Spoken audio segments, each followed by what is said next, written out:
Hi, I'm Darby Edel, and a lecturer, teacher. I have noticed a huge increase in employment of women in the kitchen over the last 25 years or so. It's not that we have a lot of girls in the kitchen now, it's just that we have more than there used to be. And I often put it down to the attitude of the individual chef, executive chef, sous chef, and the attitude that that man passes down to his staff. When I send my students on in-service, my main thing is to choose a good chef. A chef who's going to be patient, who's going to realize that this is a young person coming into an industry that's foreign to them, and that this person will need encouragement and teaching. And not all individual men will do this, although, as I say, there has been a change. So perhaps it is the role of the individual chef to now encourage his male staff to accept these women coming into the kitchen, because as Anne said, we need to encourage them and to grow them as opposed to squash them. And then once they get their self-confidence, they'll fly. They've got stamina, and I think you'll change your industry for the better. Thank you. Thank you. You know, I want to make one comment about that. I think the best kitchens I've ever worked in, and I've worked in a bunch and run a lot of them over these last 30 some odd years, are balanced kitchens.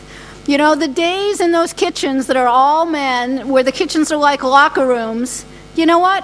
Those are the kitchens where you have a lot of absenteeism and tardiness oftentimes, where the kitchen oftentimes isn't very clean or as clean as it could be, when there's a lot of sort of this, you know, male testosterone running around in that kitchen. And you know what? I think it's really worth the time and energy it takes to have a balanced kitchen. You'll find it runs better. You'll find people are working together more. You'll find it's usually cleaner and more organized. And I think that's the same with life. I mean, I think that, you know, we need balance. And I think when we take the time to have kitchens that are balanced, they run the best, they look the best, they produce the best food, and they make the most money. So I think we all can think about that. More questions? Or from me over here from Asia, is this Continental Director. I think we look at two ends of the spectrum and we're listening to the conversation, but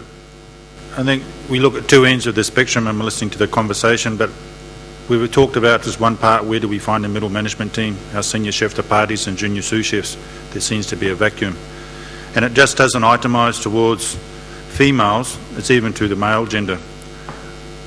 Anything that we see in our global structure today with companies reorganising, the first thing to get cut is the training budget, and the last thing to get reinstated is the training budget. So when people cannot see a career path, they spend money on a tertiary education, they come out, 2 years into their working career path, they're looking where a corporate identity or a private identity may be. We'll try, put them, as we said, mentoring on a pathway. And a lot of times this comes short. Those that are doing a very good job in this area at the moment are franchisees. Starbucks, Coffee Bean. They do upsell. They motivate young people to say, you can do better. Our major corporations and large identities, I feel, work on our brand, but we forgot about what is the soul and heart of the kitchen. It is the people. And this issue here, when it gets addressed one day, and I feel what WACS is trying to do moving forward with Train the Trainer and our education part, will put a pressure back to industry to realise, and this will solve some of the discussion points that I've heard here today. I think also, as we've discussed about women in wax, it's not also just being inclusive to say that you're wearing a white chef's jacket. With respect, Anna is sitting on the panel, who is from Singapore and is a food nutritionist. In my capacity as executive chef of Singapore Airlines, on a daily basis we're doing 4,000 medical meals. We have a spectrum of 110 different varieties. We do 350 non-standard meals from scratch every day because somebody's got peanut allergy, got salicylates, got all sorts of things. More and more connected as in a global community as we move forward.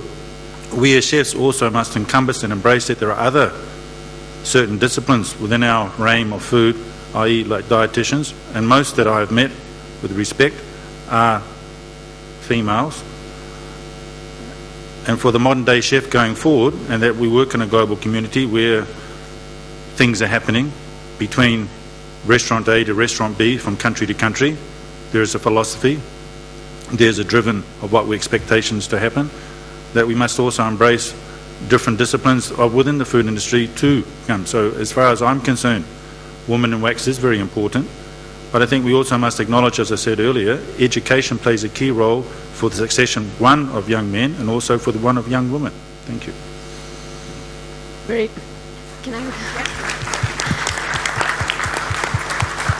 Okay, thanks, John. That was a good leeway for me to come in, because I really was wondering what I'm doing here with all the chefs, okay? All right, I've worked 24 years, worked with several chefs, and I really have a real respect for you guys. That's why I'm here.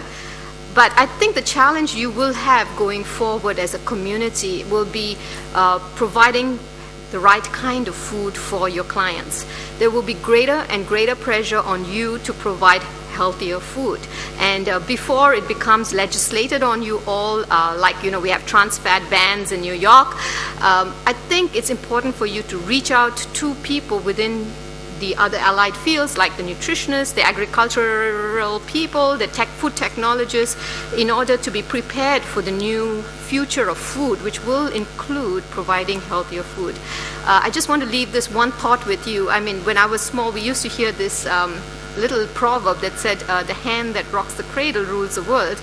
But I think it's in the way we are eating today, with 1 to 3 meals eaten outside the home and prepared by people within your profession, we need to begin to think about what you're doing to the health of people long term. And I'd like to leave you with this one thought, which is the hands that feed the people will rule the nation's health, okay, or the health of the nation. So you have an awesome responsibility, and we want to be partners in that. So I hope you will keep nutrition education as part of your big curriculum, and that's where all the women are, okay? Well, and I think as we look at it, it's all an evolution. It's all an evolution of where we're going. And that's what inclusivity is about. I heard a quote the other day that said that change is not a criticism of the past. That means you aren't being criticized. It just says that we do need to change, and that means the future will be a little different. And that's what evolution is about. And I think that's what this incredible industry is about, and this incredible profession. And as we become more inclusive, especially with the nutritionists and the auxiliary people that make us better in the industry of feeding people. So do I turn it back to you, Ferdinand? Well, thank you very much. It was a wonderful discussion. I thank everybody on the panel, Anne and Debbie and Diane, for participating in this program and giving it a very dynamic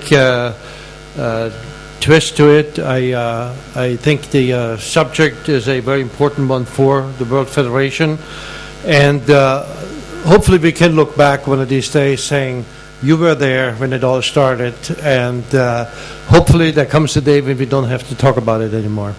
So again, thank you very much for participating in this important program, and with that I'm turning it over to the guy who's looking at his cell phone right now.